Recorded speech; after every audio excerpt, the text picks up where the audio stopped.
welcome to DiscipleU. I'm Becca Ketterling, and we're going to be doing a course on overcoming fear. And in this first session, I'm going to share a little bit about my testimony and how I had to do it afraid. In session 2, we're going to talk about 10 things that fear causes in our lives. And then in our last session, we're going to talk about some ways to overcome and combat those fears. So, first of all, a little bit about me. I grew up in a wonderful Christian home, but I've always been a very fearful person. I was shy, I was intimidated by people, but just very fearful, literally scared of my shadow. I remember being at home when I was young. The first time I remember being home by myself, I was probably like 11 years old, but it was a Friday night, and my mom and dad went out to dinner. My sister and brother were at their friend's house, so I was home alone. And I heard a noise, right? The infamous noise. And I got so afraid that when my parents got home, they found me in the corner of the coat closet, huddled with our little Maltese Cocker Spaniel. So that just tells you a little bit about me. I just was literally afraid. I was afraid to meet new people, to try new foods. I just was a very fearful person. And it actually, when Rob asked me to marry him, I said maybe, because I was afraid of making the wrong decision. And it could have maybe been because of his lame proposal, like he didn't have a ring, we were sitting in a car, but that's a story for another day. He actually did get me a very nice ring, and eventually I said yes, and we got married.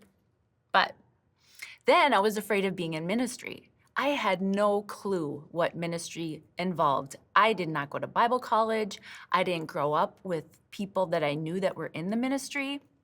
So again, I was very fearful.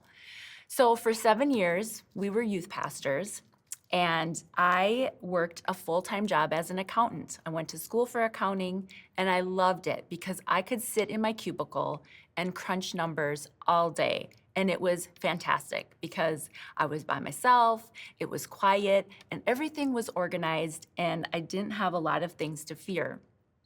So when Rob told me that he had it in his heart to plant a church, I was like, oh my goodness, what is this gonna entail? But I knew, you know what? I knew I was supposed to marry him. God had given me peace about that, and we were in this together. We were partners. So I said, all right, let's do this, but don't ever ask me to get up on stage and speak, because I will not do that.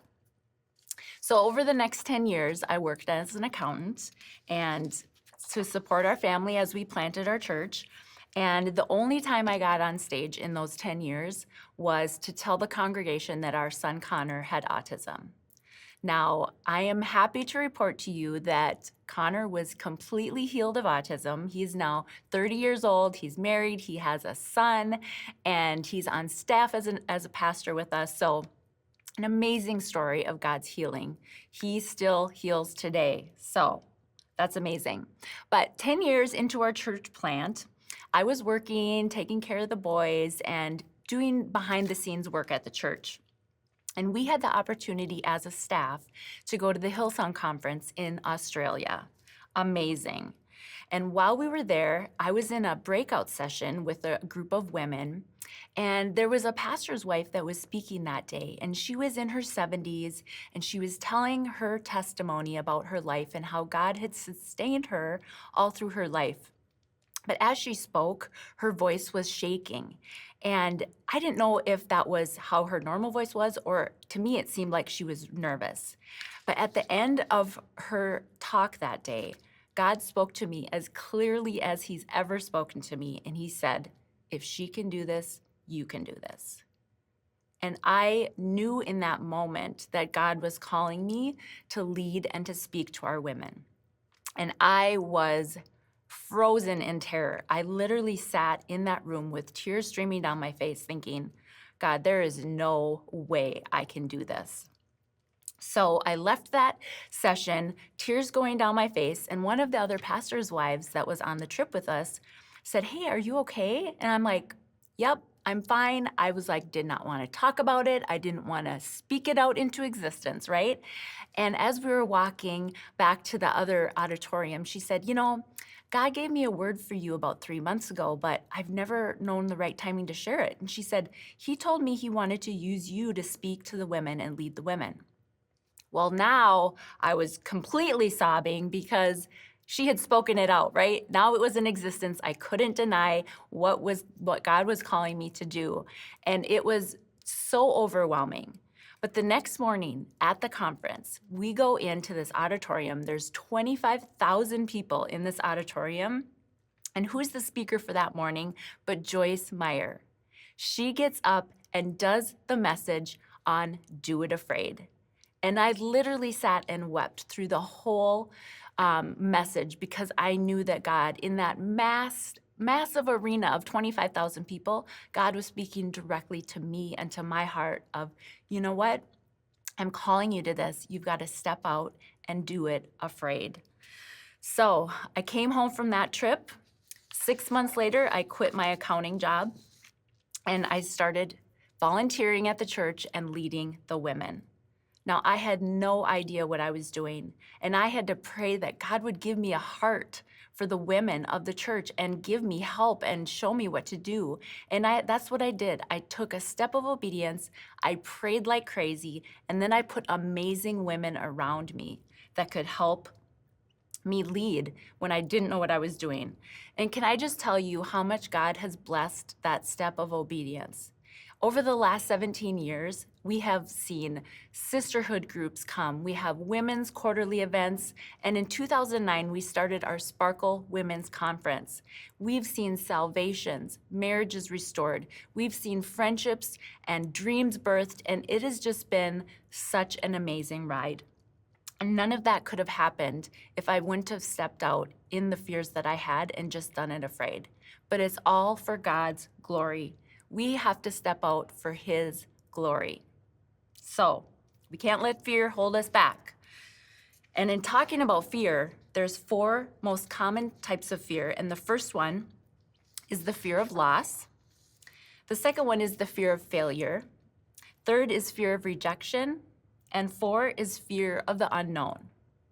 First of all, we all have fear of loss. Maybe we have a fear of losing a parent or a spouse. Maybe we have a fear of losing a child or them getting in an accident.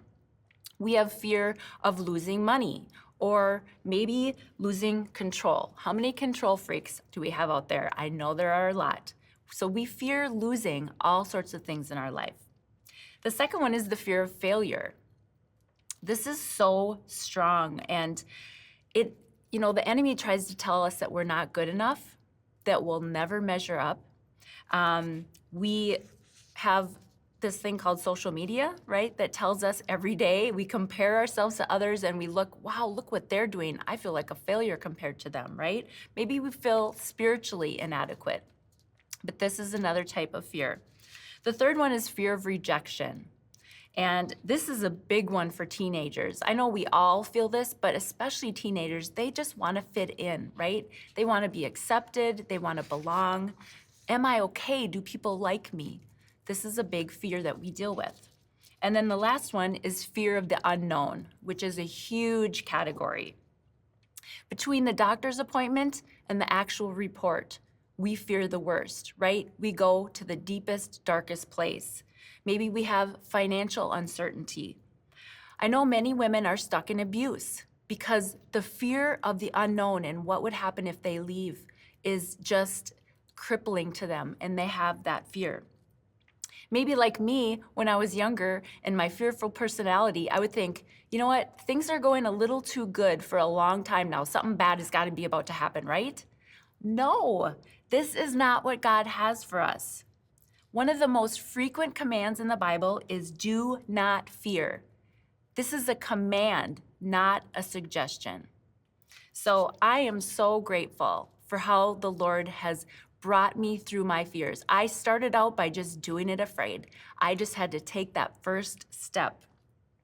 But God is always faithful. He always comes through.